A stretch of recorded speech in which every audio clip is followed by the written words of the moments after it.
have. So it is 10:01, and I'll call the meeting to order. First item is swearing in a new board member, Robert L. Day III, Esquire, the lawyer that we begged for to replace Martha for those skills. And at this point, I will administer the oath. So, Robert, do you solemnly swear or solemnly and sincerely affirm, as the case may be, that you will faithfully discharge, according to law, your duties as a member of the Connecticut State Board of Accountancy to the best of your abilities, so help you God, or upon penalty of perjury? I do. Thank you. Now, I asked Robert if he wouldn't mind giving us 2 or 3 minutes, whatever he felt comfortable with about himself. It's particularly useful since not meeting in person, it's tough to get to know somebody through the Hollywood Square screen. Absolutely. So, Robert Day, I am a tax attorney. I do have a degree in accounting, went to the University of Vermont, practiced in public at a small accounting firm for a couple of years, went to law school, worked kind of part-time at UTC while at law school, then 5 years at PwC, 5 years at Shipman and Goodwin, then went out on my own in 2020. I was going to do it in March of 2020, but something happened and I decided to postpone it 6 months at that point. But I went for it anyway in August. And then I guess a year and a half ago or so, I also became of counsel at a firm in New Haven, Green and Sklar's.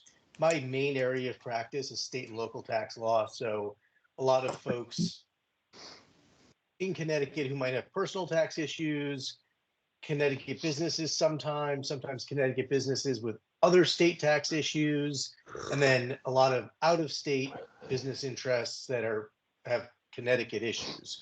As everyone here probably knows, you've got one of the most complex sales taxes in the country. Lots of issues come up around that. A lot of income sourcing issues. Businesses are sold. Where's the gain go, et cetera, et cetera. And I, of course, form LLCs and deal with some federal tax issues. But my real bread and butter is anything that has to do with Connecticut and multi-state to a lesser extent. And, interestingly, state taxes have become such an issue since Wayfair that, I've got clients in Europe that are referred to me and need to get compliant in 30 states in the US. So, US state tax has become really an international thing, which is not something I would have foreseen 10 years ago. Hopefully that's sufficient, but certainly if anyone has any questions, comments, thoughts. Oh, I'm also on, this probably isn't relevant, but I'm also on Essex, where I live, Planning and Zoning Board. So while I'm not totally familiar with this board, I'm kind of familiar with the operation of boards in general, I guess.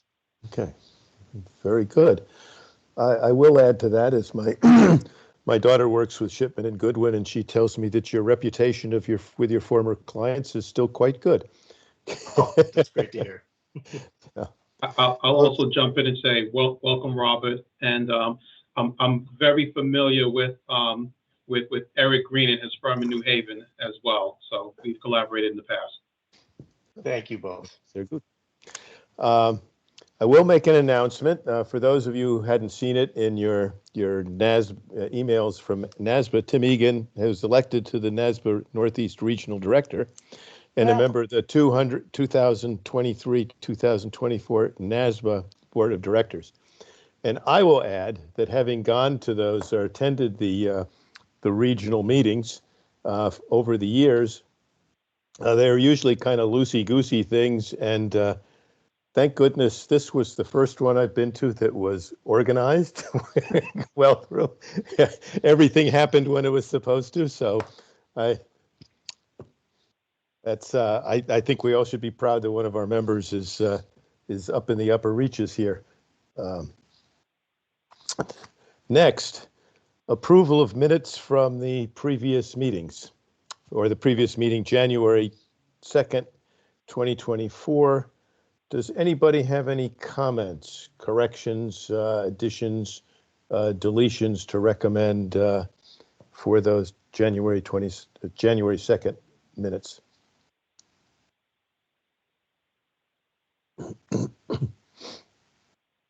Okay, hearing none, do I have a motion to approve the minutes?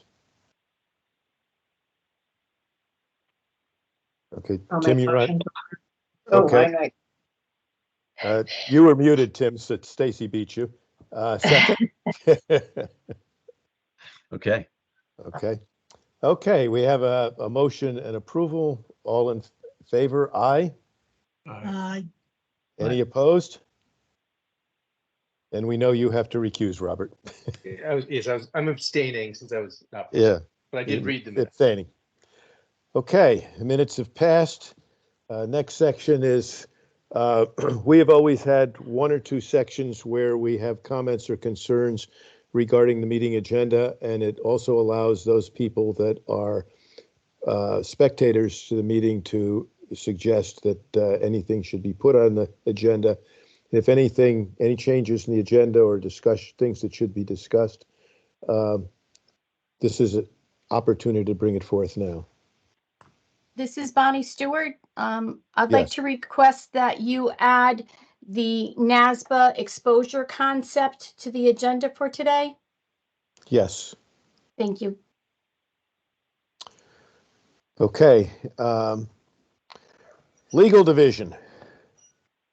And as a matter of fact, we'll be talking about some of that in this. Who is that you, Kat? Good morning. Good Yes, morning. hi, good morning. So the most important development in 2023 was the revisions of the statutes to allow candidates to have 30 months to pass the CPA exam. As you know, the CPA exam, by the way, which I've been told is much harder than the bar exam, has 4 parts. And for many, many years, the candidates had 18 months to pass all 4 parts. To help with the pipeline issue, last year, NASBA urged all the states to extend the 18 months period to a longer period of time to make it easier for the candidates to pass the exam. As you recall, there were some back and forth discussions among the different state boards about the time frame from 24 to 36 months to anywhere in between. And finally, it was settled on 30 months. I believe Connecticut was the very first state to implement this new time period through statutes. So under this new law, which became effective July 1st, 2023, any candidate who applies to take any part of the CPA exam on or after October 1st, 2023, will have 30 months to pass all 4 parts, including the parts that the candidate had taken prior to October 1st, 2023. I have received emails from candidates literally crying because they were so happy. So in 2023, the total number of Connecticut candidates who passed the CPA exam was 184. So after a candidate passes the CPA exam, they can apply to get their CPA license if they have met the education and experience requirements. And today we have Terry Jo Powell from the licensing division.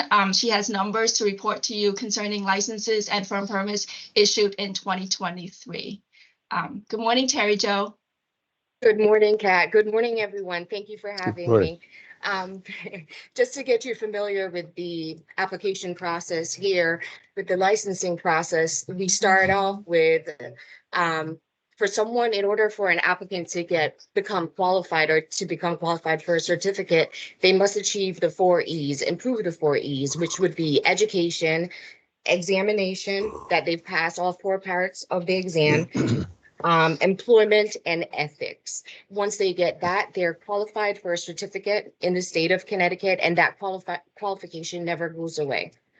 The next step would be either registering that certificate, which would allow them to use the CPA designation, or going for a license, which they would be able to use their operate under that license. So the new applications that we had for 2023, we had 282 new applications for certificates, of which 210 were processed online and 266 were went on to be approved. There are different scenarios why the approval rate was less than how many applied. Some may still be pending because we're waiting for some items that they have not produced. One of those 4 E's, for instance, they would not be able to receive a registered certificate or license if one of those 4 E's have not been produced and they did not have the 5 and 10-year exemption. Moving along, we had registered certificates. We got 136 applications, of which 109 took place through our online system, and 136 of those got approved.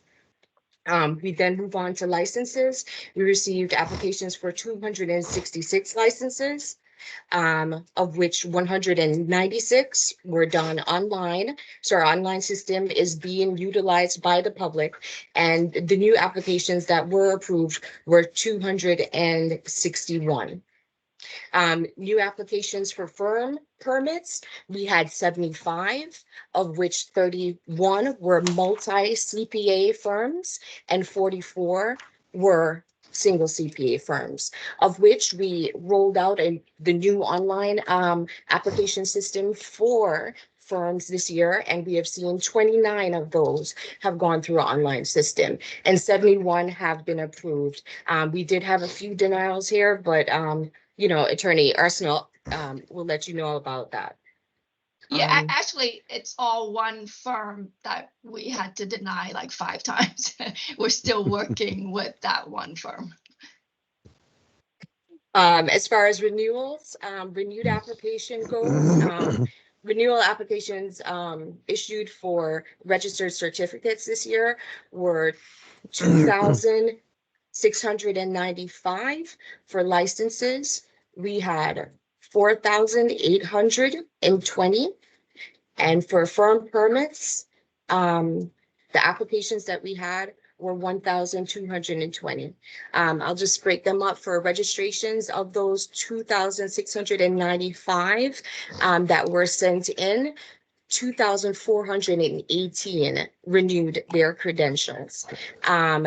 277 so far have not renewed that registered CPA certificate. For the licenses, we had 4,820, of which 4,482 have renewed. 317 have not decided to renew yet. And with the firm renewal applications, sorry, there was just a bit of an echo. With the firm renewal applications, we had 1,220 that went out, of which 1,099 renewed. Of that total, 418 were multi-CPA firms and 682 were single CPA firms. We had 121 that did not renew their firm permit. I can move right along to the retiree applications. Now, this is just going to apply singularly to the CPA license. For retiree applications, we had 21 retiree applications for 2023. Total currently active for qualified certificates, we have 17,685. Currently active for registered certificates, we have 2,544. And for current licenses, we have 4,808. And for current firm permits, we have 1,143, of which 431 are multi-CPA firms and 712 are single CPA firms. Thank you. Thank you, Terry Jo. Does anybody have any questions, Terry Jo? So under state law, every new CPA firm is required to undergo a peer review during the first calendar year after it has been engaged in the practice of public accountancy for 1 full calendar year. And then after this initial peer review, the firm is required to undergo a peer review every 3 years unless it has been waived. A firm may be granted a waiver if it does not do a test work or due to health, military hardship, or other good causes. So I've been working with Giovanni Gonzalez, who is a paralegal in our legal division, on a complete audit of peer review compliance in the state. Gio is here to report the numbers to you. Good morning, Gio. Good morning, Kat, and good morning, everyone. As Kat said, just a quick introduction. My name is Giovanni Gonzalez. I also go by Gio. I'm a new paralegal with the Department of Consumer Protection in the legal division. So to start, in 2021, there were a total of 23 new firm permits issued, which means by the end of 2022, they would have been engaged in the practice of public accountancy for 1 full calendar year, meaning they should have undergone a peer review by now. Of this group, 13 claimed to not be doing a test work, and the remaining 10 did not ask for a waiver and therefore were subject to or are subject to peer review. Of that group, 6 showed compliance and 4 have not shown any undergoing of peer review, and we have contacted them and are waiting for them to provide more information. As of January 2024, there were 1,122 firms that renewed their firm permits. Of the 1,122 firms, 782 firms, which is about 70%, claim that they do not do a test work. Therefore, they were not subject to peer review. We did an audit of approximately 10% of the 782 firms, and we found that we need to follow up with about a quarter of this group to obtain more information. Of the same 1,122 firms, there were 340 firms, which is approximately 30%. That did not request a waiver for peer review requirements and therefore were subject to peer review. We audited each of the 340 firms, and we found that 210 firms, approximately 2/3 of that number, are in compliance and have conducted peer reviews. Further, we found that 130 firms, approximately 1/3, did not show compliance. 51 of the 130 firms we could not find on the AI CPA peer review system, and we are in the process of contacting each, each one of them for more information. However, this it does not necessarily mean that they are not in compliance. Furthermore, there is an indication of non-compliance for the remaining 79 firms. A majority of these firms show peer reviews that are past due, and we are in the process of contacting each one of them regarding this. Thank you. Okay. So I have 2 questions, if I might. yeah, sure, please. One is actually not for Gio, but for Bonnie. The profession has had not enough people that actually perform peer reviews for a number of years. How is that situation? We don't have a problem with our technical reviewers right now. I will say that that is something that Julie's looking to get more people interested in doing, because we do have a couple of people that are extremely efficient and good at it because they've been doing it for so long. But one person has indicated that he would like to retire in 3 years. He's giving us that much notice so we can get somebody in and up to speed. And we have other people that could tell us at any time, that they're not going to continue to do this because they're choosing to retire. Julie was successful in getting a couple younger people into the program and on our peer review committee in particular. So we provide anybody that's on our peer review committee and doing the technical reviews, et cetera, free CPE.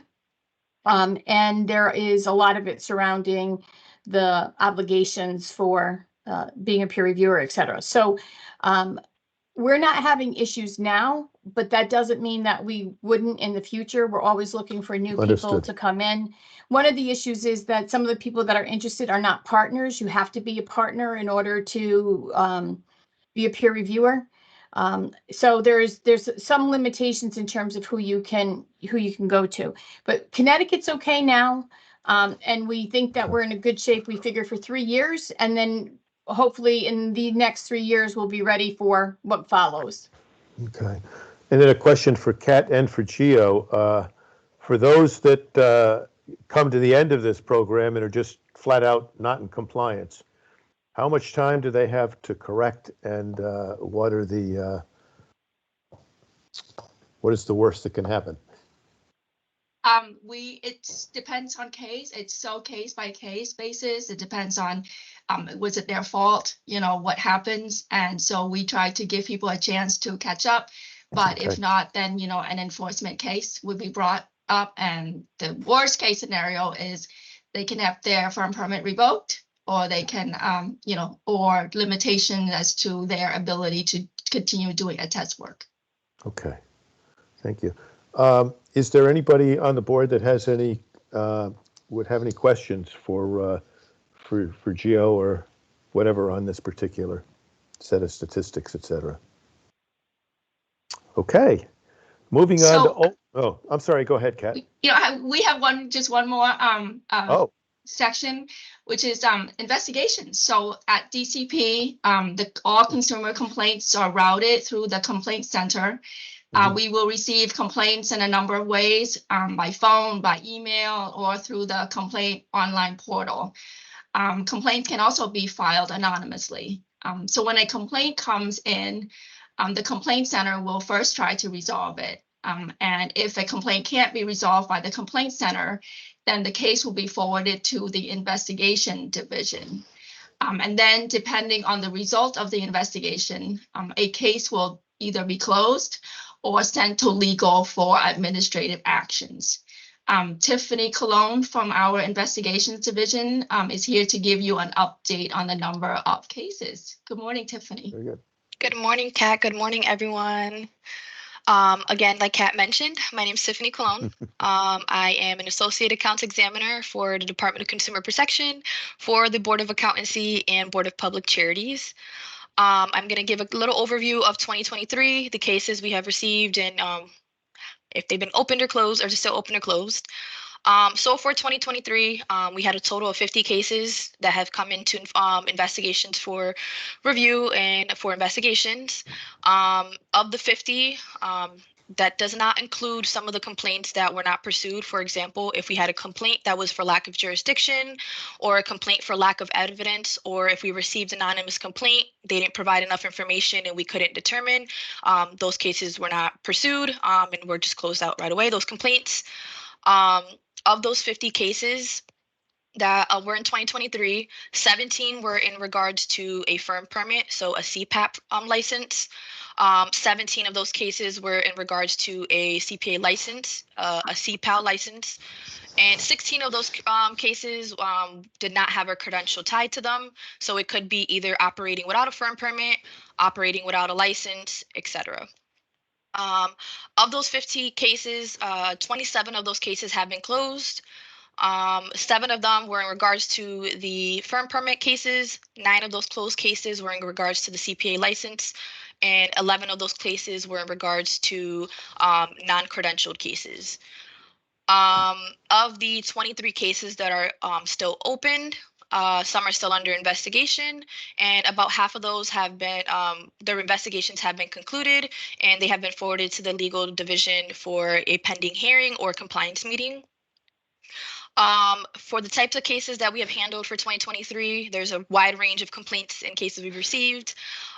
Just to give some kind of context of this type of cases we handled, I put together a list of the cases that we've handled in 2023. Some of them were pertaining to misappropriation of funds, a lack of confidentiality, lack of procedures to protect consumers' tax returns or tax information, practicing without a firm permit, practicing without a CPA license, or using the designation of a CPA without a proper license, tax return errors, professional misconducts, which is not limited to record or not turning over records to the consumer as requested, lack of professionalism, lack of mannerism, and falsified billings. Also, just to give a little more background, for the year of 2023 or 2022, we had 99 cases. And then as well as for the year of 2021, we had only 13 cases. Our board has grown over the few years, and it's just getting bigger. But yeah, that's just my overview right now of 2023, and we have plenty of cases still going, and we're still investigating. So to add to that, in addition to the consumer complaints, we also get referrals from other state boards and jurisdictions.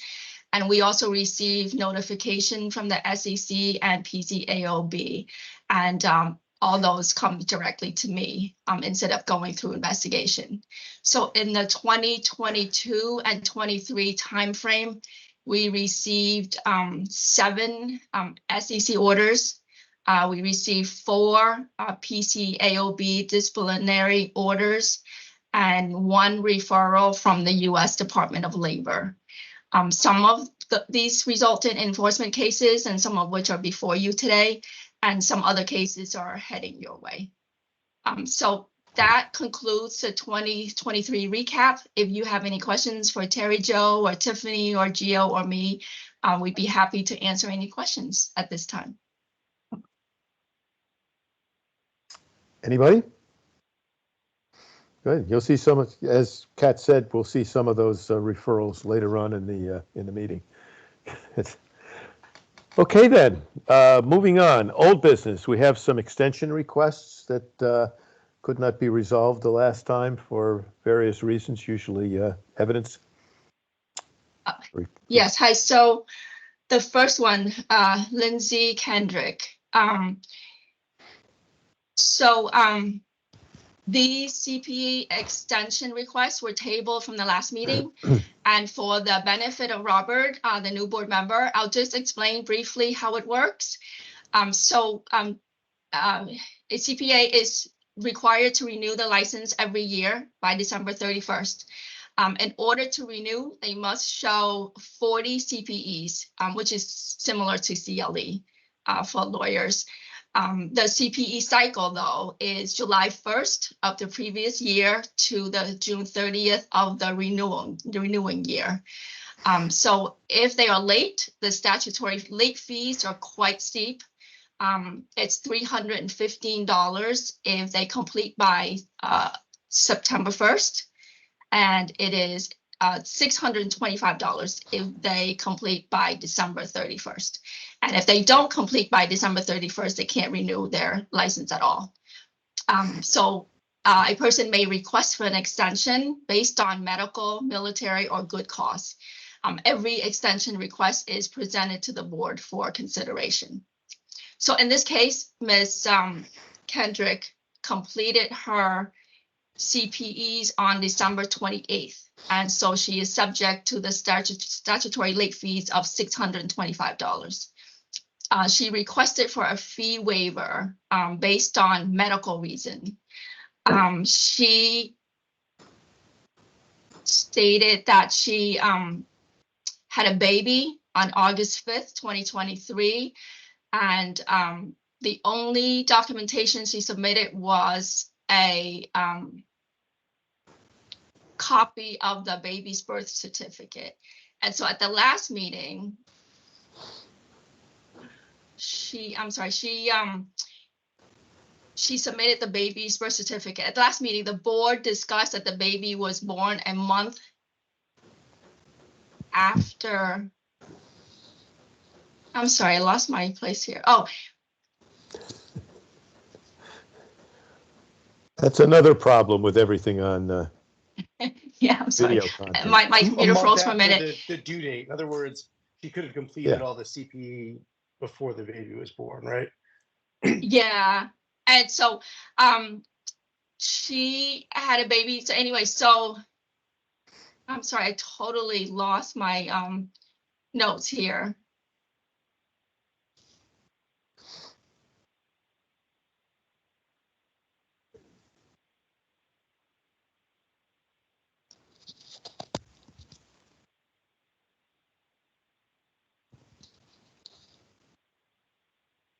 I'm sorry. So she completed her CPE on December 28th and was subject to the late fee of $625.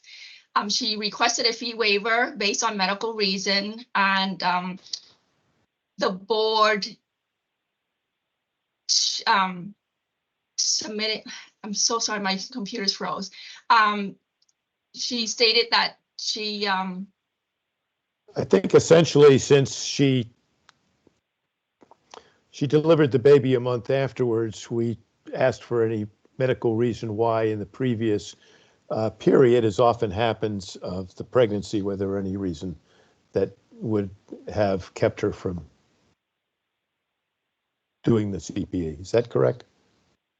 Correct. Everybody's memory? Good. Yes. Okay. And I think we had something there, but I didn't print it out last night because my printer jammed.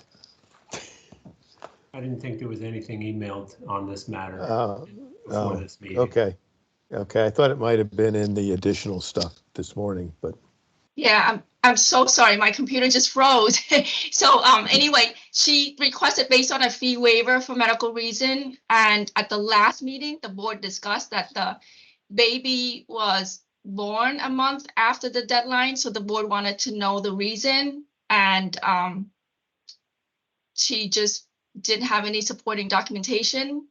But she gave us permission to disclose her condition, which is she said that her due date was late July and that her part-time leave was a month in advance of that date. And that given her age, she had a geriatric pregnancy requiring more doctor's visits than normal.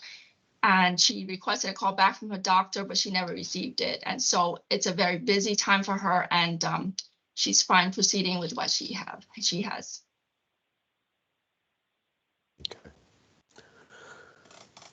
Okay. Do we have any comments from the board? Any thoughts?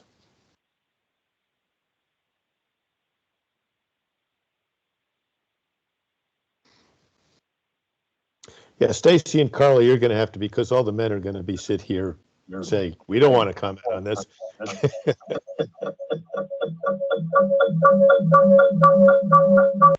I mean, if the baby was premature and there were issues related to that, I don't have a problem waiving it or, you know, granting it or whatever. It's a lot to have a baby, whether the baby's premature or not. Any other thoughts? Carla, was that your hand up or? Yes. I don't know why I'm getting this feedback.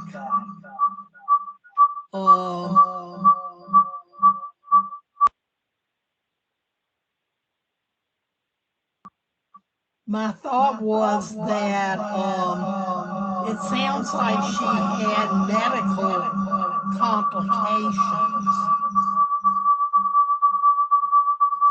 Can you hear? Well, I'm afraid, Carla, we hear the first three words you say, and then. I think she started to say if she had medical complications. Oh, I'm echoing. I don't think it's Carla's problem. I think it's somebody else who's got to get their mic off.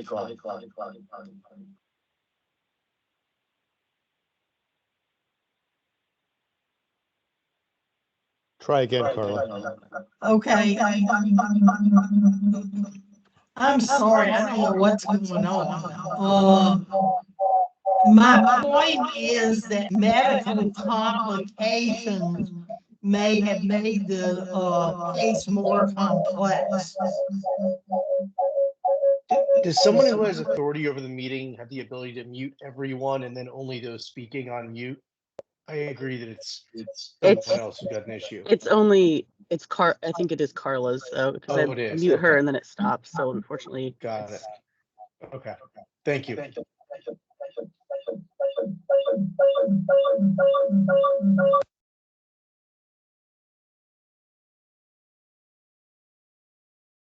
So Carla, I don't know if maybe it'd be easier to maybe call in on your phone to talk if you need to, because I think it is coming from your side that's causing the backup. Is there a chat function?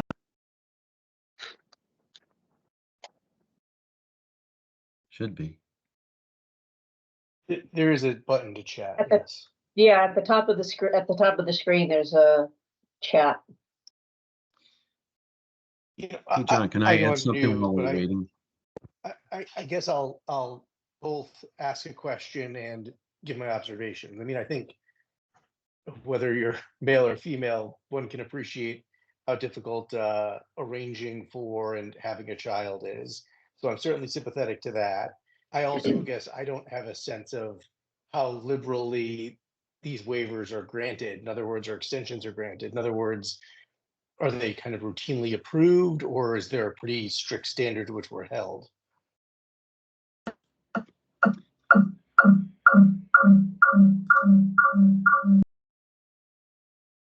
Yeah, in my experience, Robert, that question and my follow-on question was if there were medical complications.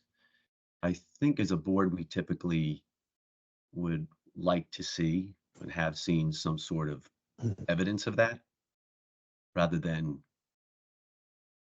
just relying on the person's, right, app. So, yeah, like usually we'll get a doctor's note. Yeah, so, I think subject to the doctor's note, it seems like this would be a condition that we would have granted in the past. But again, without any evidence other than her telling us this, I guess I question whether that's enough to approve. Correct. I'm sorry. I just wanted to add, my computer is unstuck now. And basically she requested she didn't complete her CPA EE until December 28th. And she was subject to the late fee of $625. And so she requested a fee waiver based on medical reason that she had a baby on August 5th. But the only supporting documentation she submitted was a copy of the baby's birth certificate. And at the last meeting, the board discussed that the baby was born more than a month after the CPE deadline. And so the board wanted to know if there were other medical related reasons. So we communicated with her several times, and she did not submit any additional supporting documentation, but she gave us permission to disclose her condition. And so she stated that my due date was in late July. My part-time leave started 1 month in advance of that date. And that given my age, and these are her words, I had a geriatric pregnancy requiring more doctor's visits than normal. I requested a call back from my doctor, but I never received it. It's a very busy time for me, so I'm fine proceeding with what we have, with what I have. So that's. Do I understand from that she's asked for a doctor's note, but she hasn't gotten it yet? Correct. That's what she stated. Well, I'd be willing to defer, but. Yeah, I mean, not to like sound whatever, but like I technically had a geriatric pregnancy too. It's just based on age. Just because of that doesn't necessarily mean the pregnancy was challenging. She doesn't say that it was challenging. So, I think we should just wait for the doctor's note. If we have the ability to defer, I agree that would be nice. And basically, if we can communicate with her again, I think you can express that we'd like more evidence from the doctor, ideally. Okay. Especially if she was on leave and she wasn't working. I don't know. I mean, sitting there watching CPE is not physically demanding. So I would have just done it and gotten it done, but if she had other challenges, I think she needs to tell us that. Exactly. Mhm. Okay, I would entertain a motion then. I'll make a motion to defer this pending some communication from her doctor that there was some additional medical complications. I'll second that. Okay, we have a motion, a second. Any further discussion? Hearing none. All in favor, please raise their hand. Aye. Aye. Aye. Aye. Any opposed? Motion passes. Monica Bonkasayu Harris. Bonkasayu Harris. So in December 2022, she completed a course called Global Mobility Services Academy Advanced Year 4 training. It's an annual intensive week-long training offered by her employer. She was expecting to get 25 credits, but she didn't realize at the time that the course was not NASBA certified. In December 2023, a year later, she completed the same course, but for year 5 training. She got 28 credits. When she renewed her license this past December, she realized that she couldn't use the year 4 credits because the course wasn't NASBA certified at the time. So she used the year 5 credits and requested that the 625 CPE late fees be waived. At the last meeting, the board asked for additional documentation. We have since collected documentation to confirm that she did complete the year 4 training in 2022 and that this course has become NASBA certified since then. She didn't specifically request for this, but we recommend that she be allowed to use the year 4 credits for CPE, even though it wasn't NASBA certified at the time that she completed it, for 2 reasons. One, the course received NASBA certifications just 6 days after she completed the course. And 2, the course was not NASBA certified at the time because her employer, Vilto Partners, was branching off of PwC as an independent company. And it was during this transition period that her employer was still in the process of getting their own independent certification from NASBA. And 25 credit is a lot. If I can make a comment, unless things have changed, having a NASBA certified is not an absolute requirement.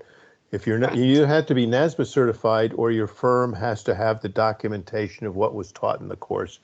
So it would be appropriate. So clearly, if they were certified 6 days later, they had that documentation on hand. So I don't even see why this is an issue. She should be able to get it. Well, it's an issue. I'm sorry, no, it's an issue because we strictly go by the date of the certificate of completion. So I understand that, Kat, but NASBA certification is not a requirement under general standards for a CPE to be acceptable. Right, correct. That's why it's before you today. So we want to make sure that you approve, even though it was a NASBA, that, we recommend that the board approve it anyway. So if the year 4 training is approved, she would have had enough credits for the 24 renewals, and she would be able to use the year 5 credits the end of this year for her 2025 renewal. I would make a motion to approve the year 4 credits and grant the extension, although I guess the extension is kind of moot. Those credits are approved. Do we have a second? Second. Any discussion? All in favor? Aye. Yeah. I'd obviously recommend that all firms, keep the records and make sure they're in the NASBA certification. It makes things a lot easier. But a lot of times small firms can't do it or can't do it timely. So, okay. Barbara Batista.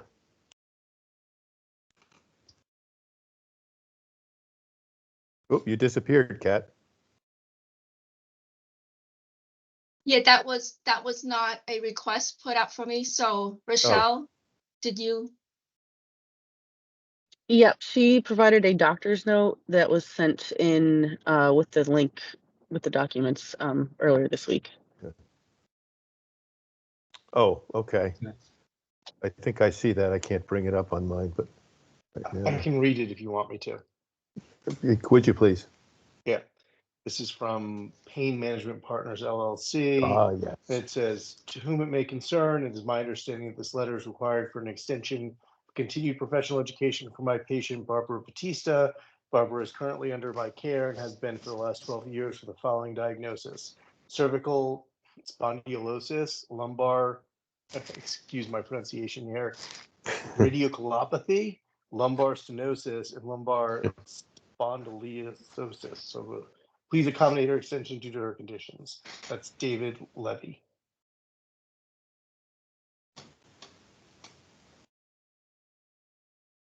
Any comments? What is she looking for? Just an extension? Waiver of the fee. Yeah. What was that?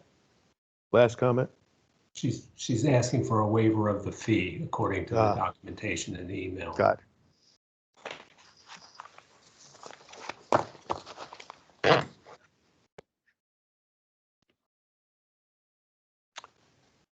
Any further comments, or if not, would anybody wish to submit a resolution, make a motion?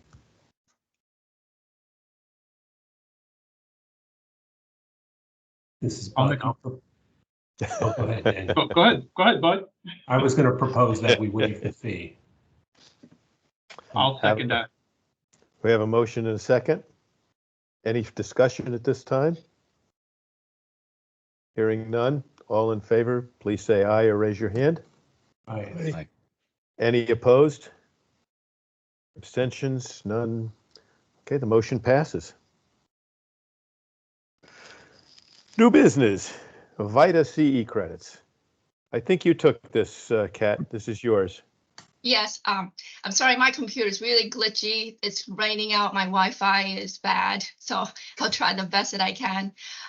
Anyway, VITA, as you know, is the IRS Volunteer Income Tax Assistance Program, which offers free tax help to households earning less than $64,000, the elderly, people with disabilities, and people who speak limited English. In Connecticut, they can call 211 to make an appointment and go to a VITA site where IRS certified volunteers will prepare and file their tax returns for them, all free of charge. It's ironic that 211 is also the suicide hotline. But also, as a side, I'm happy to note that I am a VITA tax preparer this year. I volunteer through the Village for Families and Children, which is part of United Way. And that's how I've been spending my weekend since January. I love it. I think it's a great program. But the IRS provides CE credits for volunteers in the program. However, because IRS is not on the NASPA registry, these credits are currently not acceptable for CPEs. Last month, we received a request to use these credits for CPEs. And as you know, CPEs have to be formal programs on the NASPA registry or approved by the board. So the question today is whether the board wants to allow these IRS CEs to qualify for CPEs. And if so, would the board make an exception regarding the date printed on the CE certificates? I've never seen these certificates, so I don't know what date would be printed on them. But as you know, for CPEs, we always go by the date printed on the certificate of completion. You know, some self-learning programs go on for months, but we always go by the date printed on the certificates. There is absolutely no exception. However, the VITA fact sheet indicates that the CE certificates will be ready for print in early July. So it might have a July date on it, and so which means that it can't be used for the current year's renewal. In that case, it might make sense to clarify whether the CE certificates can be applied toward the current year CPE cycle instead of being counted in the next CPE cycle. Okay. Always having stayed arm's length away from the tax department. I'll let somebody with that experience weigh in.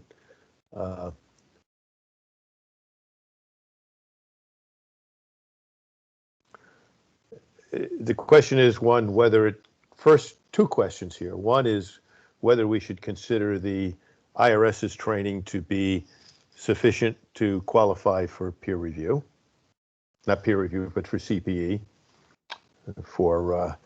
And I don't know to what extent non-CPAs avail themselves of this, but I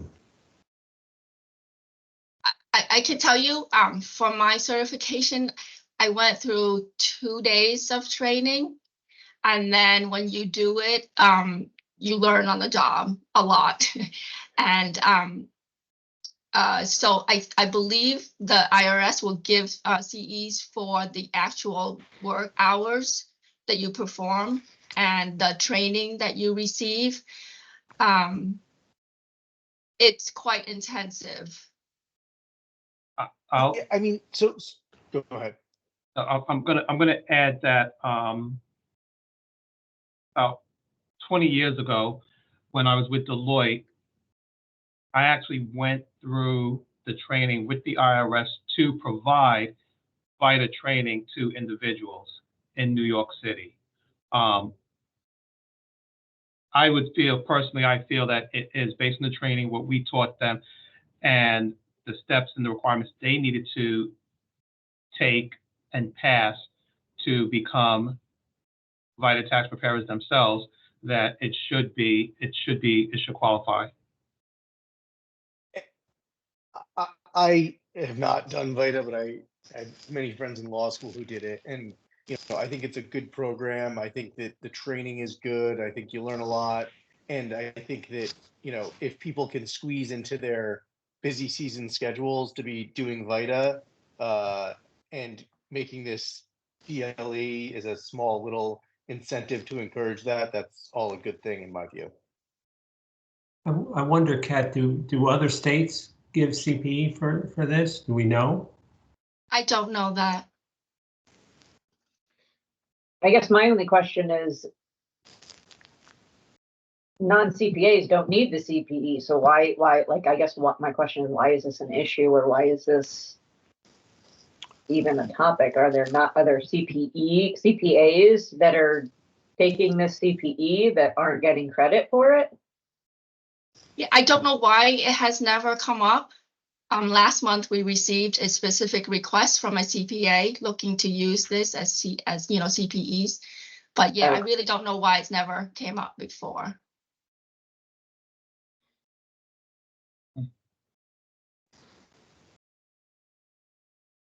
So in other words, CPAs occasionally, infrequently, but occasionally would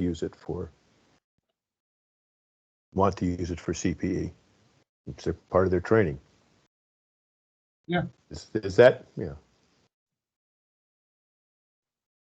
I can tell you in my program, there were a lot of accounting students. They were doing this for coursework, for volunteer and experience.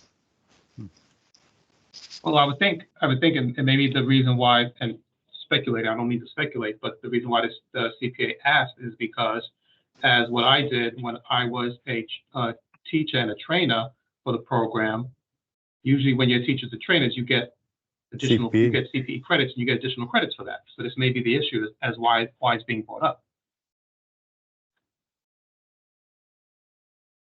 I agree.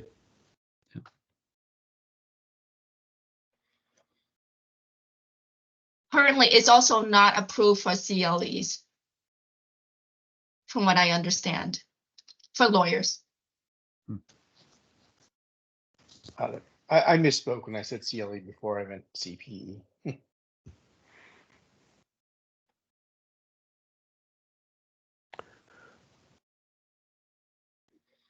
Well, so what's the question, or what do we have to vote on? But well, the question is, I guess the first question is, would we accept that for continuing professional education, whether it's the instructor credit, which I would certainly think, or the participant credit.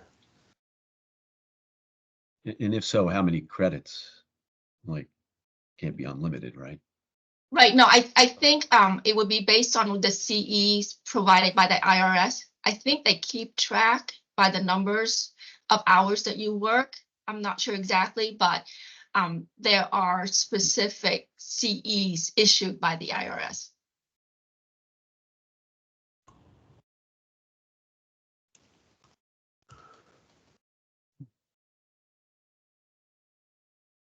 Any thoughts? All right, just a clarifying question. Are they asking for CPE for every hour they volunteer, or CPE for the training hours they received?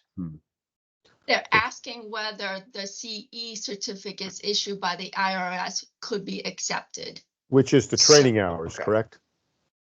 I'm not quite sure. I can get more information, but I think it's more than that. I think they get 10 hours of training and then other hours for volunteering, I think. I'm not sure exactly. To me, the training hours would make sense. The volunteering hours would make less sense unless somebody can convince me otherwise. Yeah. I agree. No, I agree with that. Yeah, if so, every tax professional would get 1,000 hours of CPE every busy season. Yeah.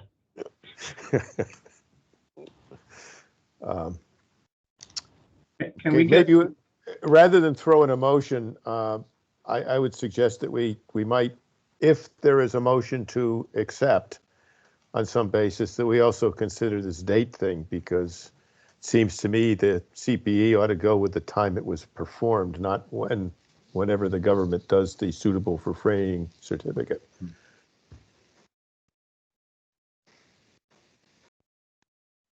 I'm sorry, I think I cut you off, Robert.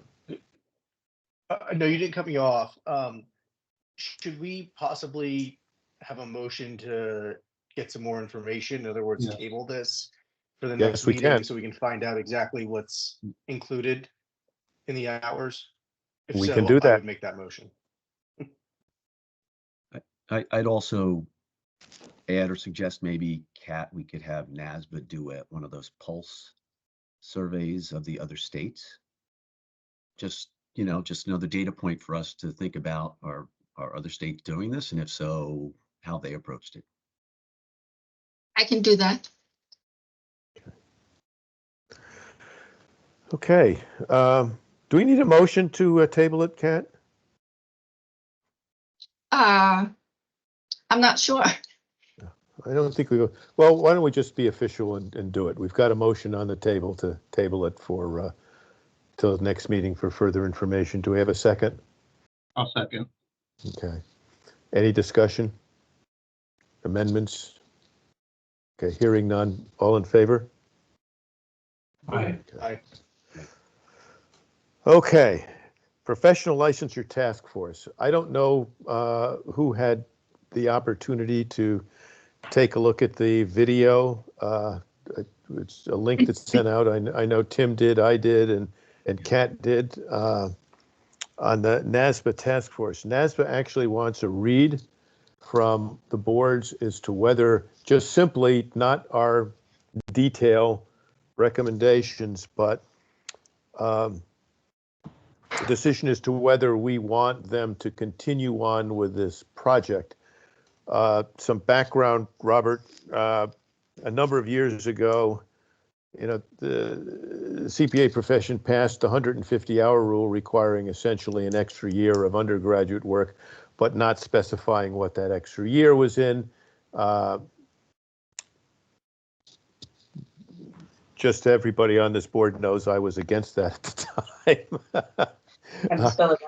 And I think I was one of the ones on the Connecticut Society board that said no way. You stopped inviting me to the legislative sessions. But that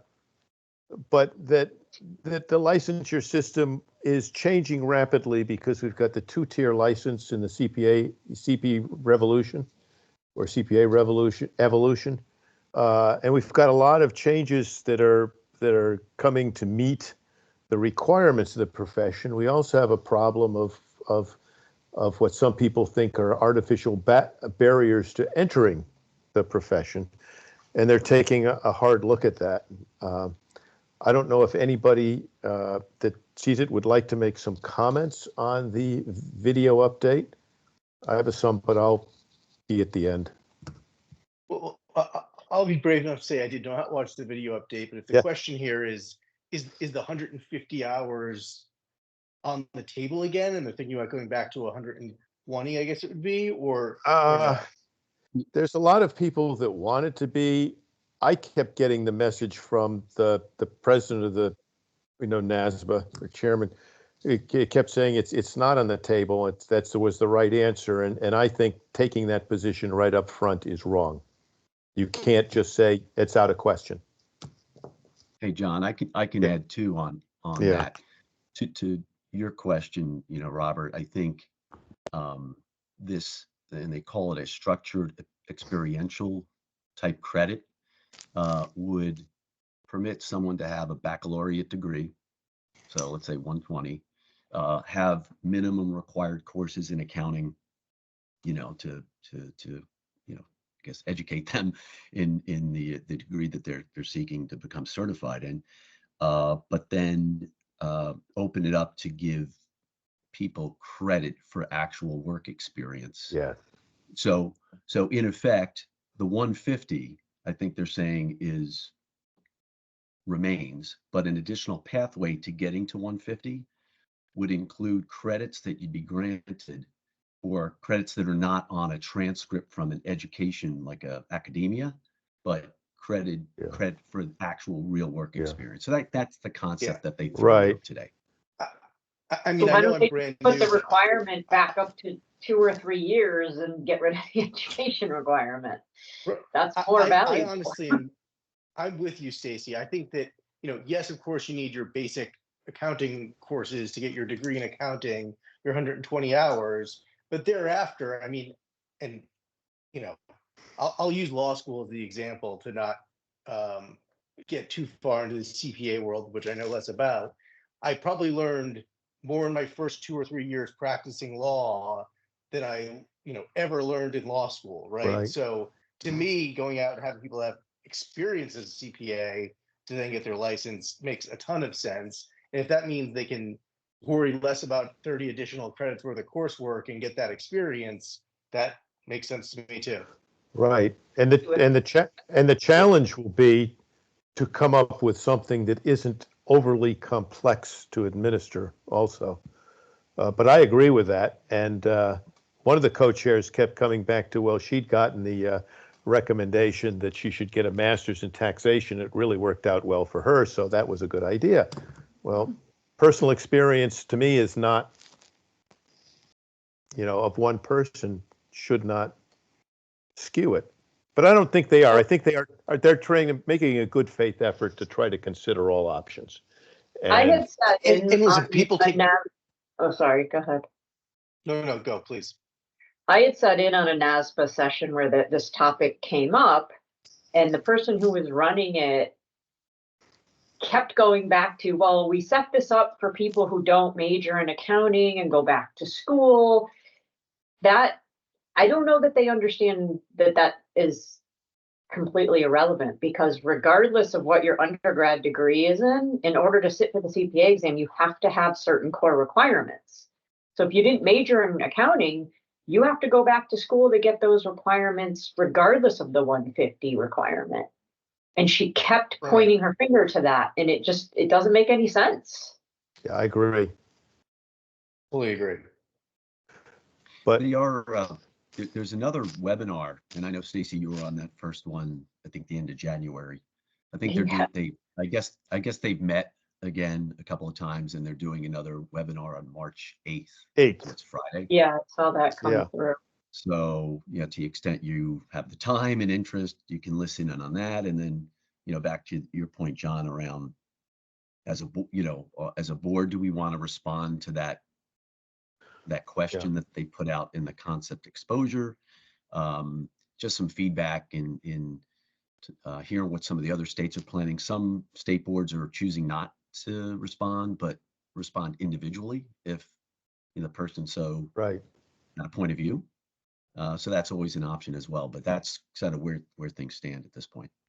Yeah, and before I open the floor to you, Bonnie, just they're really not asking for a detail and recommendation. So just asking, do you want the process to continue from us? Go ahead, Bonnie.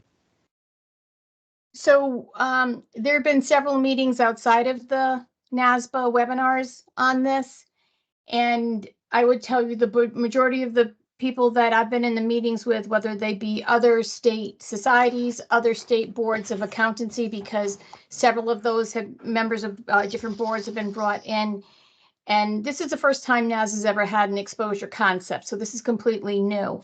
And for the people that have been working with NASBA on this, the general feeling is we're asking you, yes or no, should we continue looking at alternative pathways? But they are very much open to receiving additional comments. There are a few people that are quite vocal about not wanting to make any changes.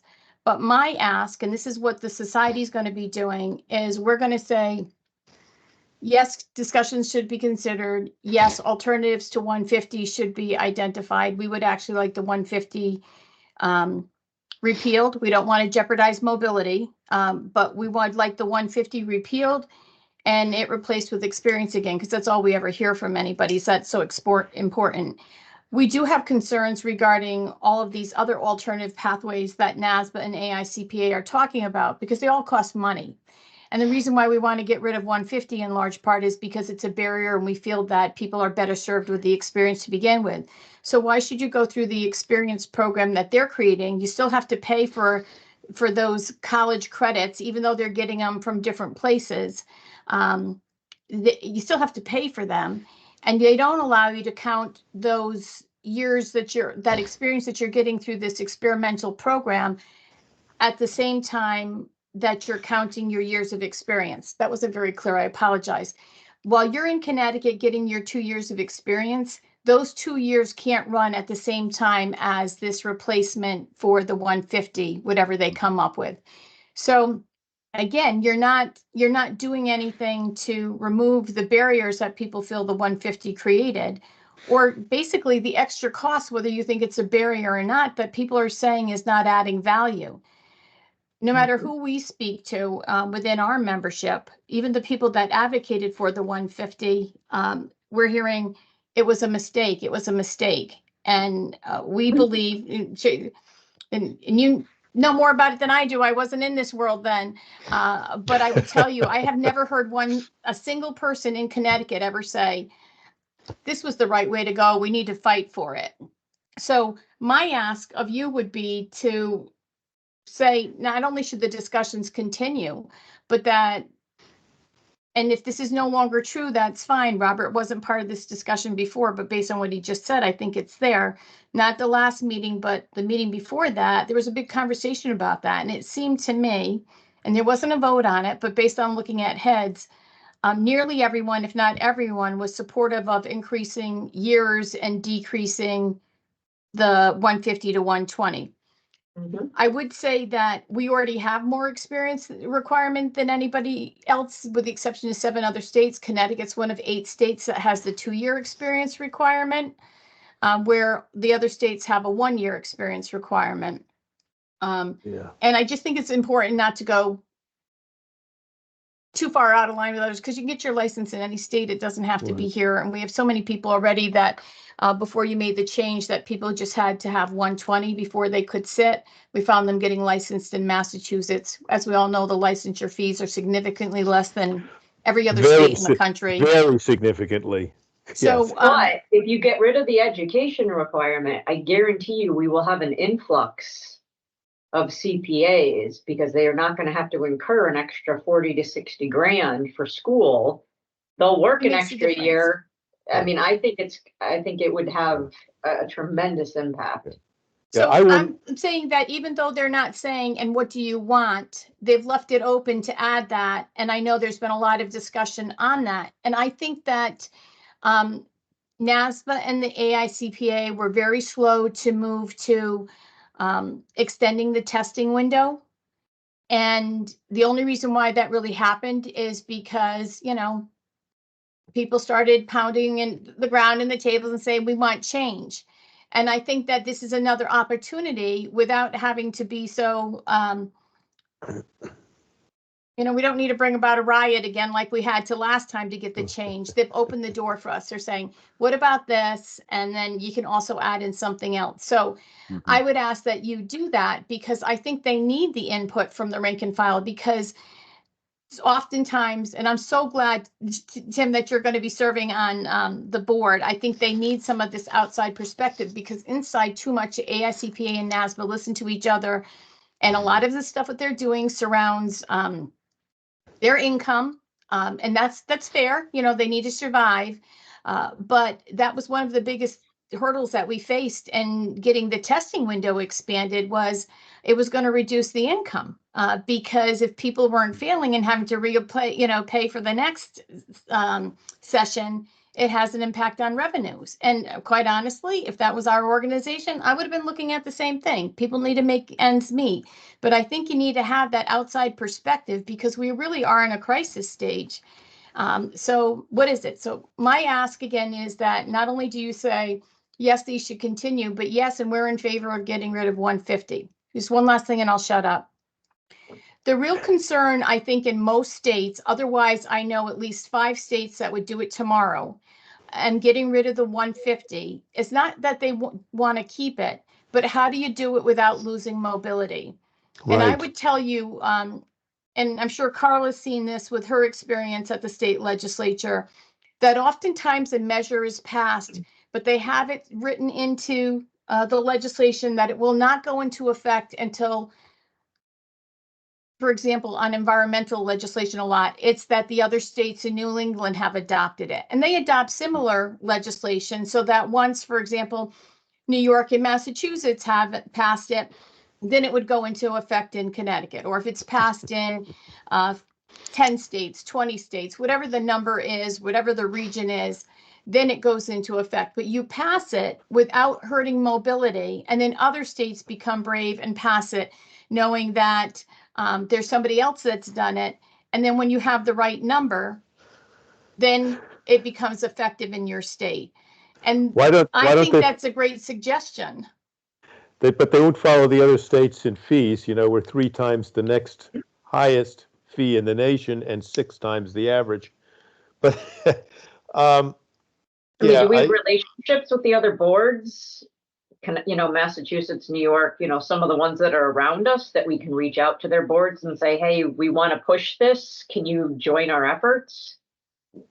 Well, I'm going to boot that to Tim, because we do have regional NASBA, which gives you, a round robin at the beginning where people talk about what their issues are and they can bring them up. Yeah. And look, I think this task force is trying to get ahead of that curve. There have been states, and there are states, Minnesota, I think South Carolina, that were moving down the legislative path of getting rid of the 150, going to 120, different experience, what have you. So to me, it seems like this task force needs to play its way out. Let's see if they do what everyone believes needs to be done, rather than each individual state, I guess right now trying to form coalitions to make this happen.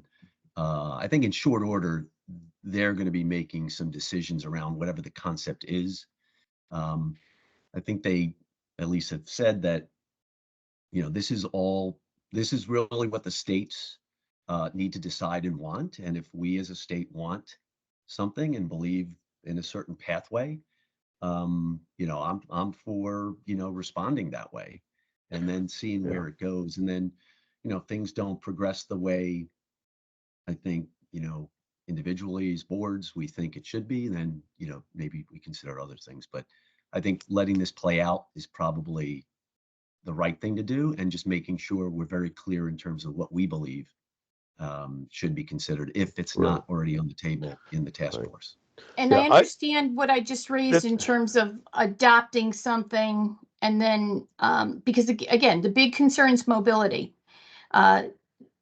I asked somebody who sits on that task force, well, have you thought about what I just shared in terms of passing legislation and then putting in, it won't go into effect until so many states have done it? And they said they've not had a thorough discussion about that, but that has been talked about a little bit, and that's starting to heat up as more people are talking about getting rid of 150. So I do think that this task force is making a difference, and that's why I also think that you give them a little bit more power to move forward in a bolder manner if you not only say, yes, do this, but give them a suggestion how, as if Tim said that you are in agreement.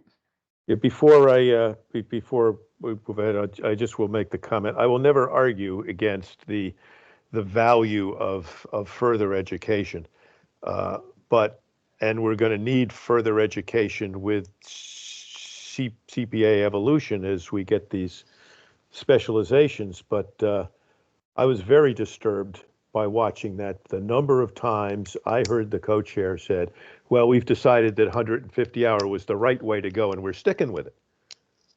And that's a problem.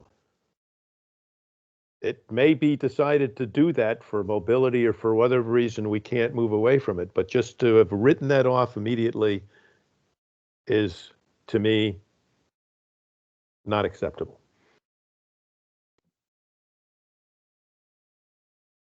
So well, just to kind of like close the loop on Bonnie's ask. So you want us all to respond to this task force if we're in agreement with keeping it moving, right? So that they hear That's the from first everyone. thing. Yeah, that's the most important thing that NASA wants back. Are we in support of this process to come up with, I guess, the next generation of ways that you can get the appropriate experience? Because this is a protection of the public deal. And so what is what you need for that, not is, you know, and so they're looking at alternatives and and they will entertain other input. And Bonnie has requested that we consider as other input that you got to let go of this, or at least you've got to consider letting go of this 150 hour. Yeah, because if it's about protecting the public, then the experience by far outweighs taking basket weaving classes. Right. I mean, it's And not just that you have to let it go, you can't replace it with something else that's complicated but doesn't add value in return. And I think that's important. It's so confusing. So they just shared the latest, some of the people that are serving on NPEG, which is the pipeline task force that has AICPA, NASBA, state societies, and others. And the NASBA group that's looking at pipeline, everything that they're talking about, they're now saying, well, you can do these internships, but they're going to have to be structured and they're going to have this and that and this and that. You know, everyone that's a CPA on this screen here, I believe, got your 120, had your 3 years experience, and you're great CPAs. And I can't say that anybody has become a better CPA, nor would the people that are CPAs would say this, that had to sit for 150 hours and then get their 2 years experience. So why are we going to then change something again and make it more difficult to understand what you have to do, how you have to do it? So I'm not opposed to a structured program on the side, but I think that the alternative pathways are important, and that one of those has to be simple. And I don't mean simple to achieve necessarily, but it can't be so convoluted that, you have to hire an advisor to tell you how you become a CPA. They should be able to say, you have to sit for the exam, you got to go to school for 4 years, and you need 2 or 3 years experience, and you got to pass the ethics exam. You can't say that based on what they're proposing and different things. So yes, my ask is, 1, that you say, yes, continue it. 2, I would love it if you said, get rid of the 150 and replace it with experience, but I'm fine 3, with alternative pathways. Keep it simple, stupid. Keep it. Yes, exactly. Now, if it added value, I'd be feeling different. But so far, in every meeting I've been in, everyone says, well, we'll eventually get there, but we're going to have to go this route because people are opposed. Some people are opposed to eliminating the 150. I think it's a big mistake to make it more complicated. It's been 24 years and it's not been proven to add any benefit. I think you'll have some tax people argue it because at the beginning they were required to get masters. So a lot of people got their masters in tax. But that was when it was required to have a master's. Since they removed that requirement, I don't, pull 10 people and maybe 1 out of those 10 are actually taking relevant accounting classes. Well, and I think that, you have the example of people need to have so much in accounting. And the thing is, if you decide, and nothing against the English majors of the world, you decide to become an English major and then later want to become a CPA, well, then yes, you have to take some accounting classes. But if you go, get a finance degree or like a finance minor and an accounting degree, you might not need to go take 30 more hours and get your master's. Or maybe sometime later in your career, you'll decide you want your master's in tax for some other reason. You were doing a test work and now you're changing to tax or whatever. Yeah. But I don't think that we should dictate that. Makes sense.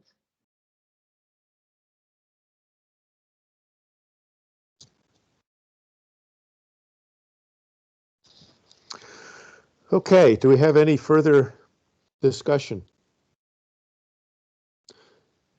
Would anybody like to craft a response? You're not allowed to here, Bonnie.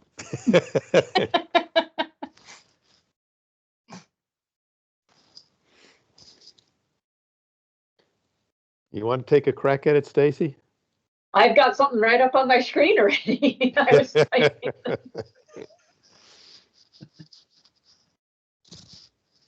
The floor, you have the floor. Oh, well, I aren't we all just going to respond ourselves? We can do that. Oh, because I think the more people that respond, the better. I just said it very simply. The extra 150 hours has not proven to be a benefit to the profession. We need to look at alternatives that provide experience. The education requirement needs to be removed and then have the experience requirement be at least 2 years. The experience is what teaches people the most. Okay. Well, yeah, let me get a sense. Does everybody on the board prefer a personal response? I mean, I'm very happy to do a personal response. It's asking for your information versus like just one thing. I mean, I can copy and paste this and put it in the chat, but I mean, I think the more people, the better. I do think as a board, we should at least give an opinion as to whether we want the process to go on. And then the personal, and if no further, but do that personally, that's fine. I think that's fair. I'd be in favor of that. I agree. Yeah, I'm fine with that. I'm with that board response, then I'll do a personal response as well.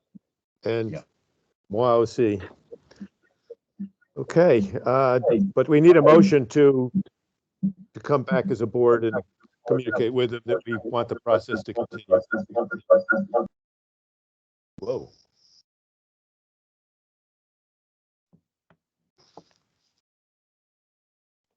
Okay, Stacy's yours just showed up.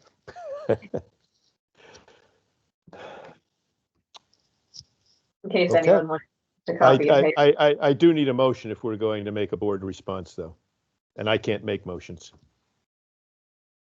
I'll make a motion to have the board respond to the task force efforts to have it proceed. Do we have a second? I'll second. Either way. Any further discussion? Hello.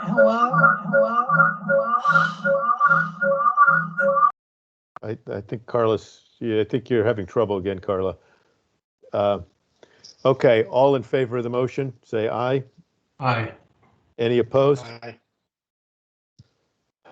Are you opposed, Carla? You want to type in the chat?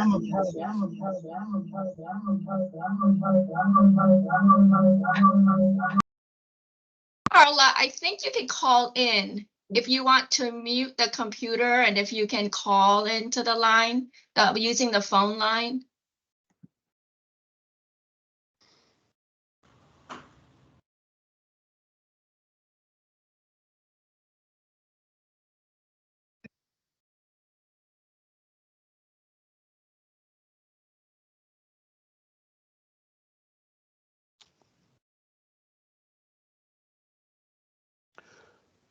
Maybe we can just sort of hold this for now, and then when Carla can call back in, we can, oh, Carla's abstaining.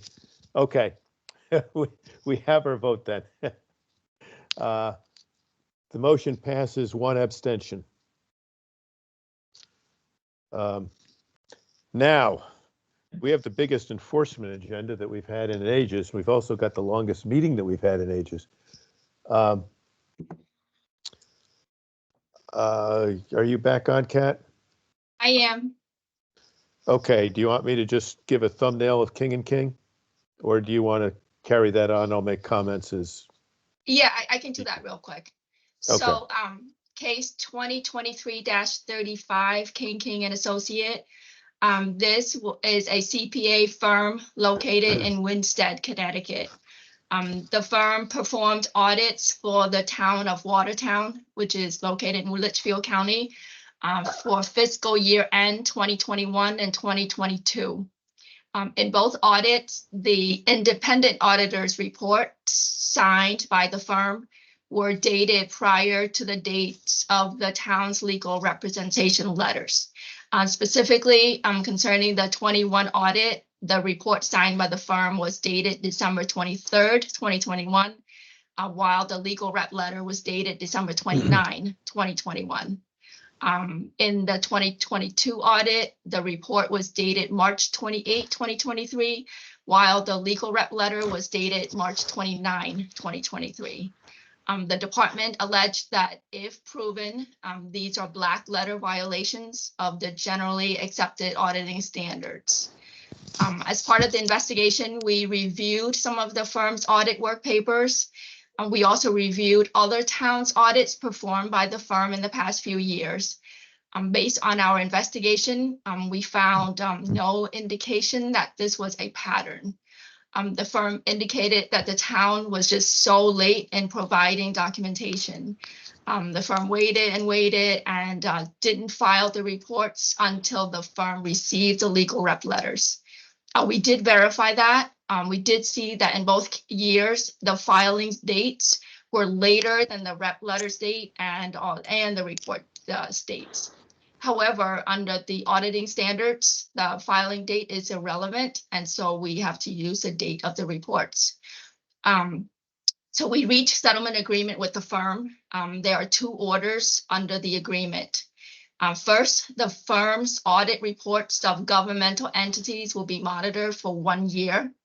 The firm is required to submit a copy of the legal rep letters for 8 town audits completed after today, and the submission must be made within 30 days after completion of the 8th audit report. And secondly, the firm is to pay a fine of $1,500. I wanted to note that the firm was very cooperative and responsive during our investigation, and also that the firm is in full compliance with peer review, and they received a grade of pass in the last 2 peer reviews. John was the advisor in this case.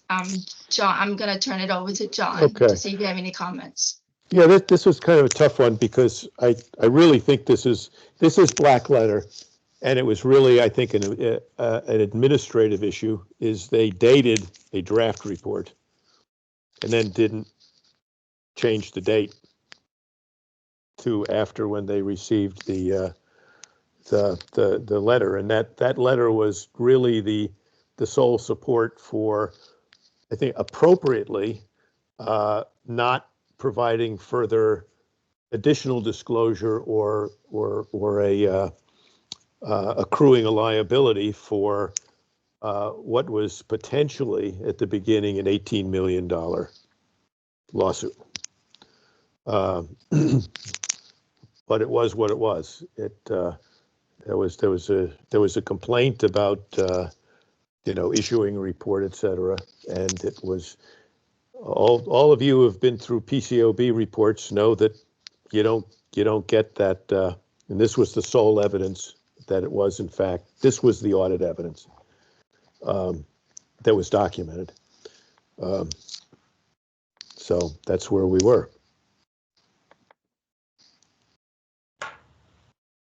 They do a lot of municipal work. I used to sit on the Municipal Finance Advisory commission.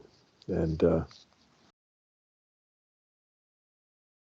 you want a motion to approve the settlement agreement? Is that? Yeah, approve the settlement agreement, modify it if anybody believes it should be modified. But yes, we do need a motion for that.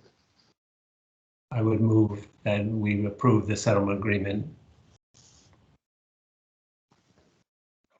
I'll second that. Second. Okay. Any comments? We have a motion, a second. And okay, all in favor? Aye. Okay. Any opposed? I'm sorry, John, I'm sorry. I'm just reminding you, you can't vote since you were the That's advisor. right. That's right. I can't vote. That's right. I have to recuse. I'm recused. Okay, going on Ernst and Young. So case 2020-2 and 2023-40 are related, so I will talk about them together. In 2019, EY was engaged by a company called BMR Energy Limited to audit its December 31st, 2019 year-end financial statements. BMR is a US company and it had a subsidiary in the UK called BMR Renewables UK Limited. Part of EY's engagement was also to perform a standalone audit of BMR UK.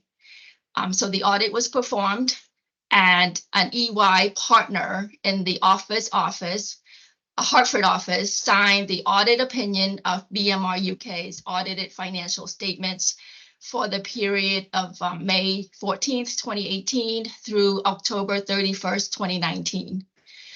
These audited financial statements were subsequently filed with the Companies House in the UK.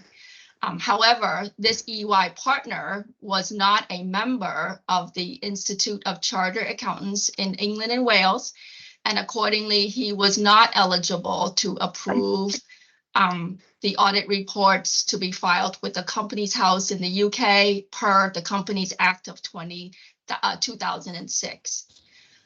EY explained that it had understood that BMR US, as the sole owner of BMR UK, was the only US user of the audited BMR UK financial statements, and that the firm was not aware of any third party who relied on or who would rely on the BMR UK's audited financial statements.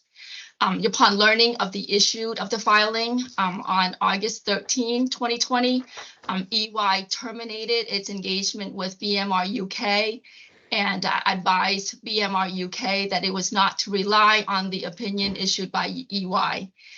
Shortly after, BMR UK hired a local UK auditor who then made the appropriate filings with the Companies House to supersede the filings related to EY's work. This investigation took longer than usual for two reasons. One, it was during the pandemic, and so we had staff shortages and turnovers in our agency as well as the Companies House. And two, the records were complex. We had to deal with overseas communications and records. Actually, we received great assistance from the Companies House in the UK.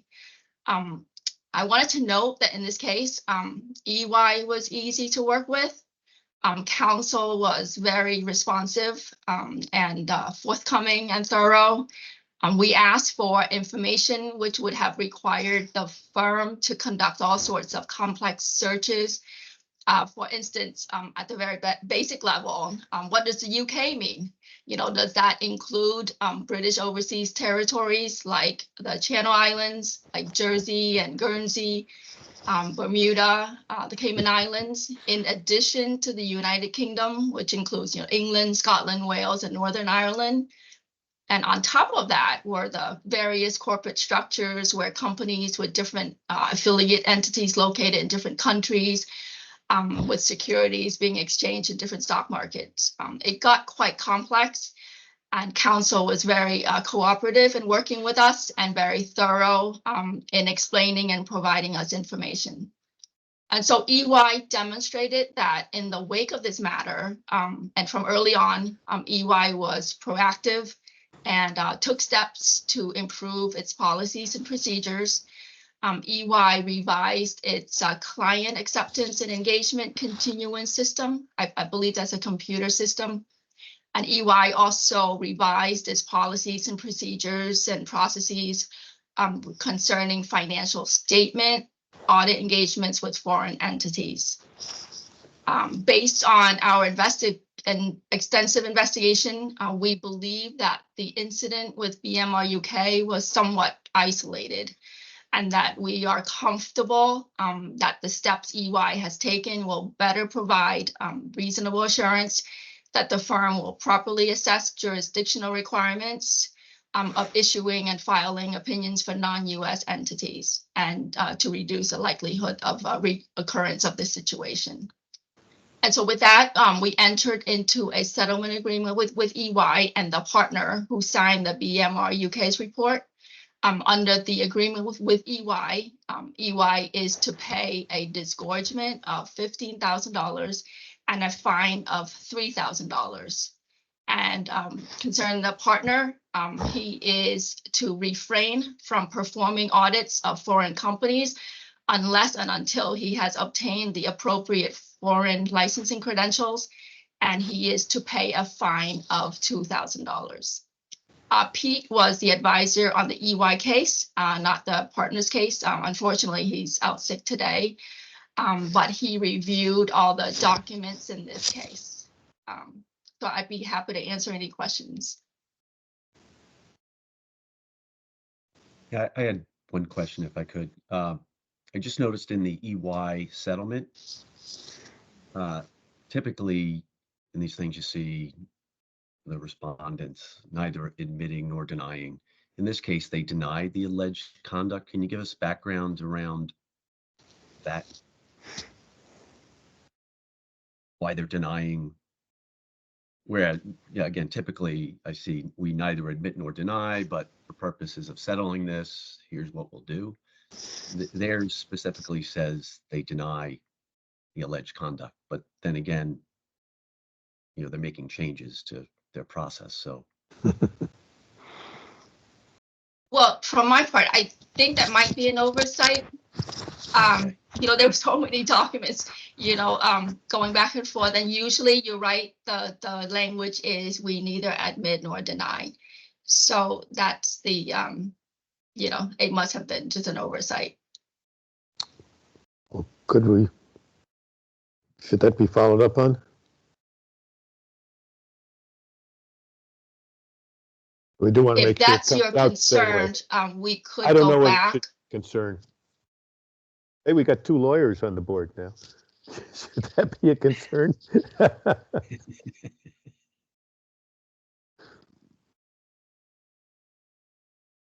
How confident are we that it's a Scrivener's error and not their intention? I mean, if we feel it's truly just a mistake, then you know, they've offered a settlement. It sounds like realistically they've admitted to the mistake, and that might just be a typo, but hard to say for sure.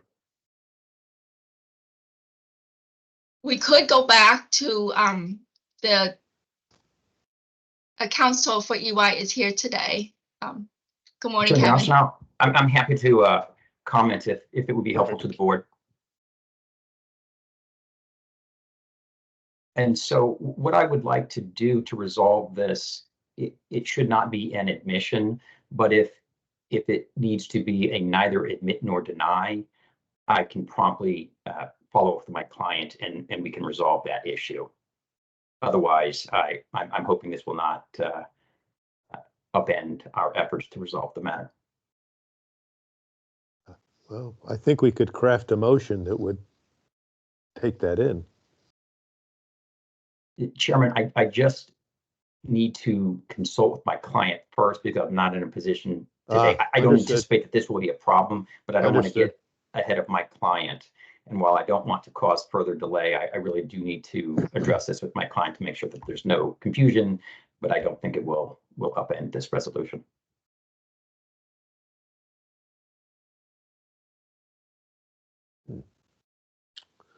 Well,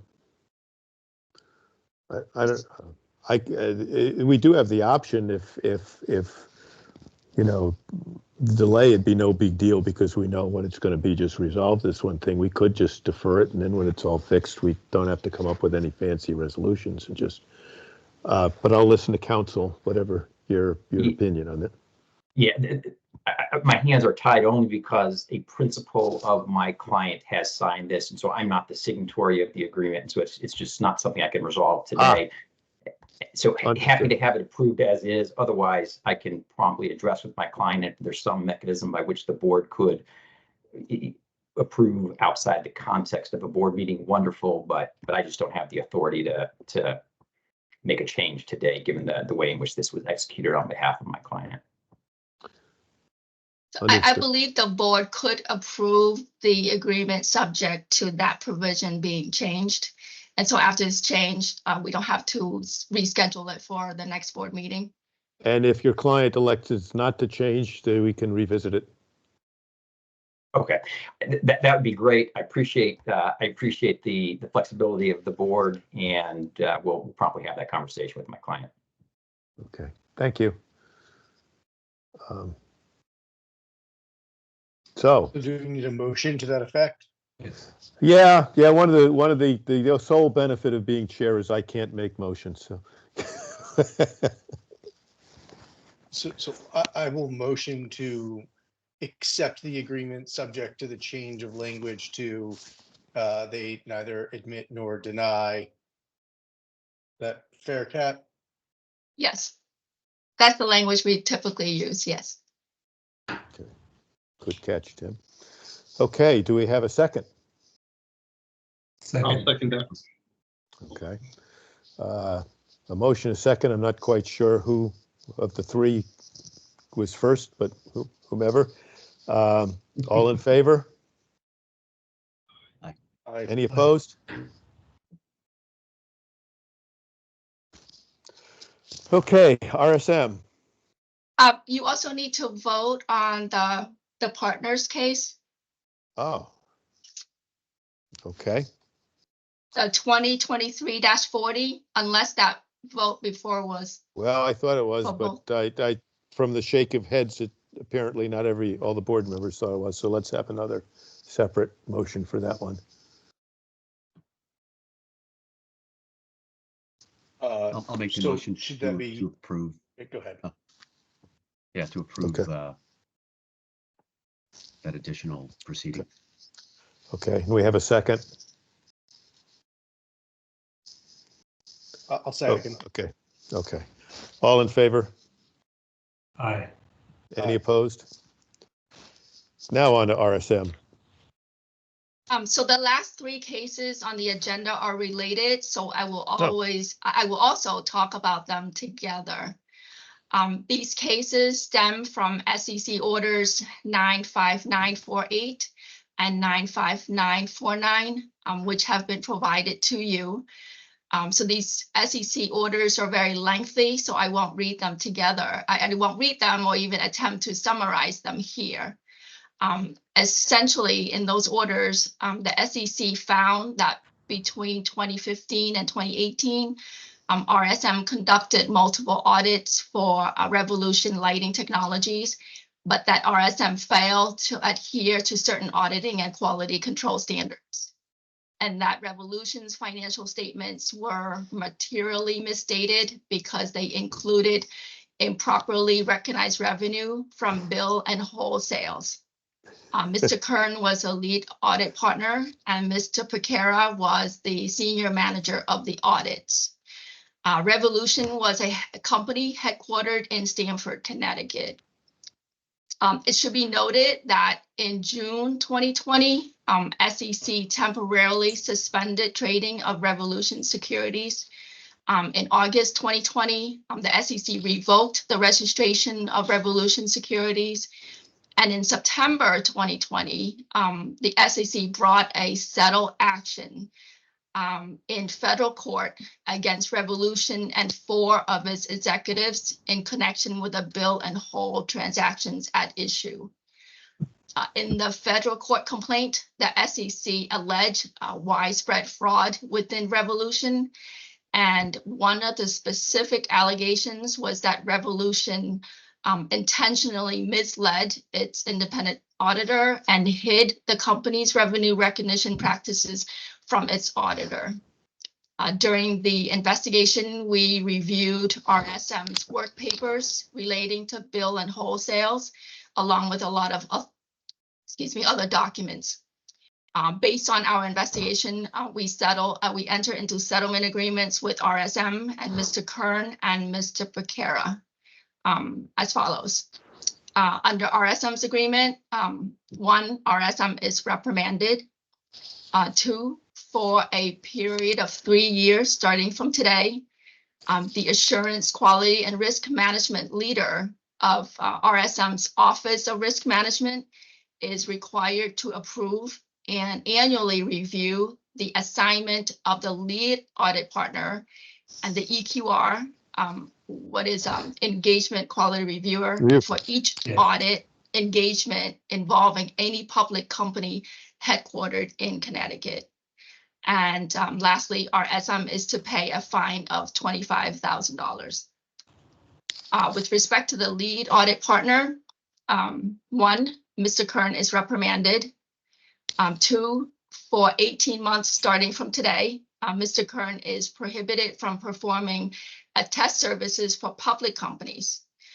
During this 18-month period, he may perform attest work for private companies, but the assignment of him to the audit engagement must be approved by the assurance, quality, and risk management leader of RSM's Office of Risk Management, and he must maintain documentation of the assignment approvals until December 31st of next year and submit it to the board if requested. Third, if he is reinstated to appear or practice before the SEC, he must notify the board of the reinstatement within 15 days.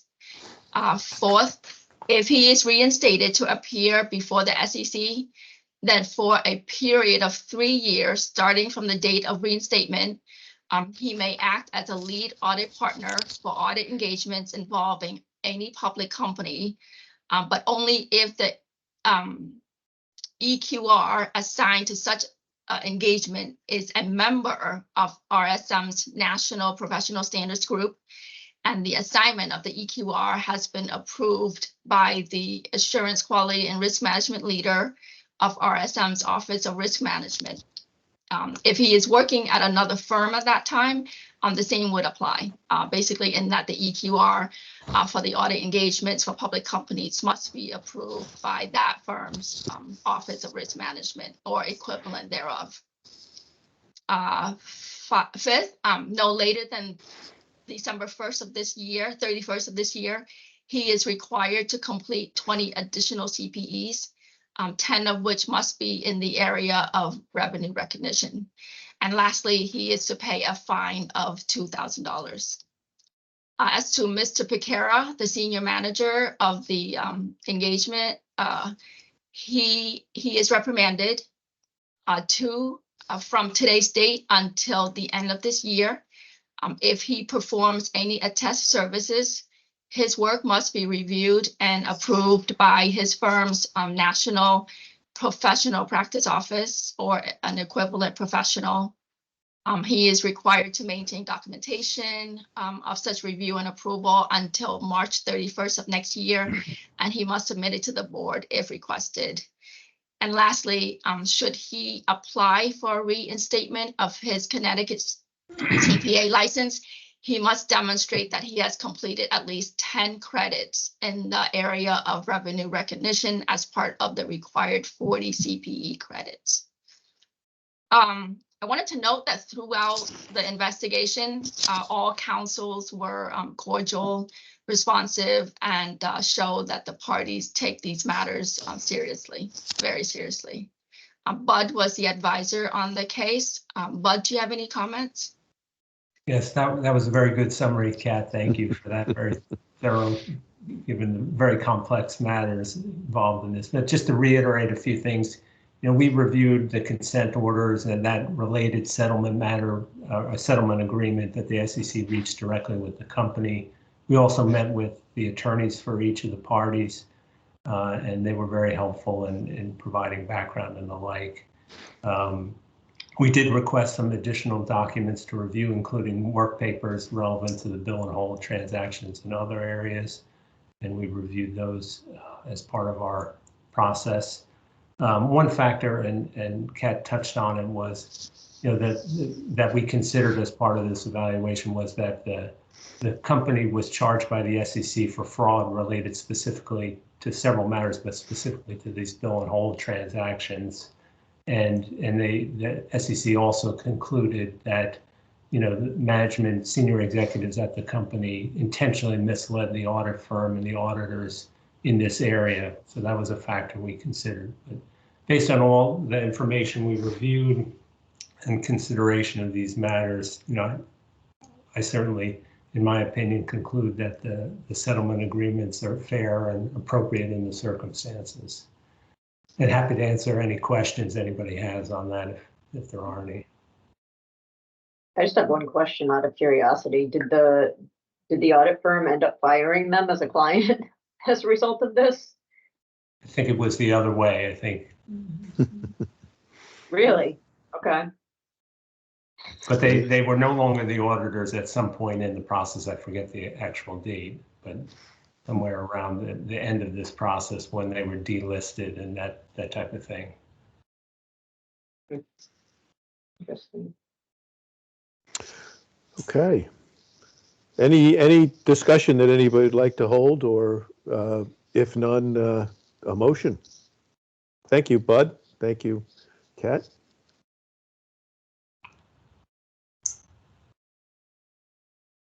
I'll make a motion to accept the settlement. Do we have a second?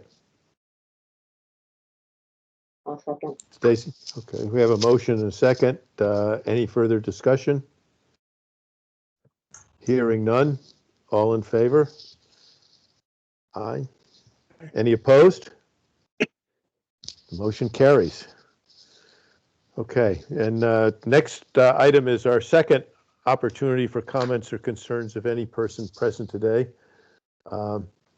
I will note, Robert, that this is the longest meeting we've had in 3 years. They're not all this long. I always do that to the meetings I go to. Just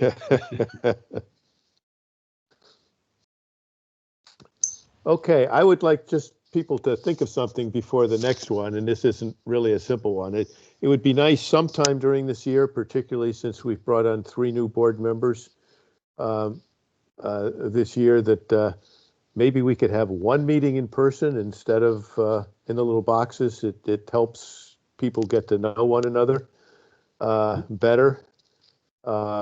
Now it's not quite so simple because we used to all have parking passes and IDs, and we probably have to go through something to deal with that. But just your thoughts next time. I know it's easy for me. It takes me 35 minutes to get into Hartford. It's not quite so easy for people to deal with Fairfield County traffic. So if we can discuss it. Yes. Yes, I just want to, it doesn't have to be in Hartford, other state boards go to universities and, to try to promote accountancy. So just a thought out there, a lot of some state boards. Very good. That might be easier. At the CPA, like Bonnie was. We can use, right, people don't go in person for the CPE anymore, and we've got a large Zoom room too, just in case you have someone that can't make it. You could bring them in virtually if needed. And we don't have to deal with the same. Yeah, we don't have to deal with the same security. So just your thoughts, and we can think about it. I know the. I'll say I'm already in favor. So that sounds good to me. As well. But. And when I did have my meeting with the new commissioner DCP, he said, one, I'm trying to get the boards to meet at least once or twice a year in person, and frankly, I'm trying to get more of my people. So, okay, very good. Any other comments, concerns? And I'll say I'm definitely on board to meet. It's been too long. My only request is it's not the next meeting, which is May 7th, because I'm going to have to travel to Syracuse to pick my kid up from school that week. That's important. Very good. We will not.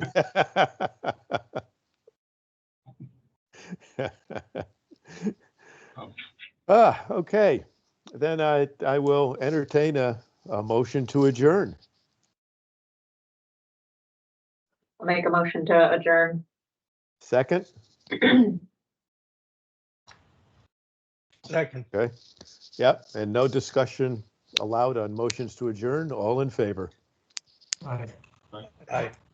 Thanks, everybody. Nice to meet everyone. Likewise. Thank you. Very good. Nice to meet you.